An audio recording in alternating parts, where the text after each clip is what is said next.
നിയമസഭാ തെരഞ്ഞെടുപ്പിൽ എന്തുകൊണ്ട് ഇടതുപക്ഷം തോറ്റു? വലിയ പരാജയത്തിന് എന്തൊക്കെ ഘടകങ്ങൾ കാരണമായി?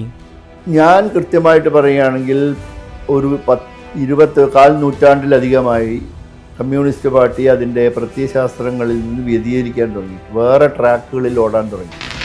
പാർട്ടി അനുഭാവികളും പാർട്ടി പ്രവർത്തകരും ഒക്കെ ആയിട്ടുള്ള ആൾക്കാരുമായിട്ട് സംസാരിക്കുമ്പോൾ പാർട്ടി തെറ്റുകളിൽ നിന്ന് തെറ്റുകളിലേക്ക് നീങ്ങുകയാണ് എന്ന് അവർക്കൊരു ബോധമുള്ളതായിട്ട് എനിക്ക് തോന്നി. സാധാരണ ജനങ്ങളുമായി ഇടതുപക്ഷം അകന്നോ? ഇടതുപക്ഷത്തിൻ്റെ വികസന കാഴ്ചപ്പാടിൽ എന്ത് മാറ്റമാണ് വന്നത്? എഴുത്തുകാരൻ VS അനിൽകുമാർ സംസാരിക്കുന്നു.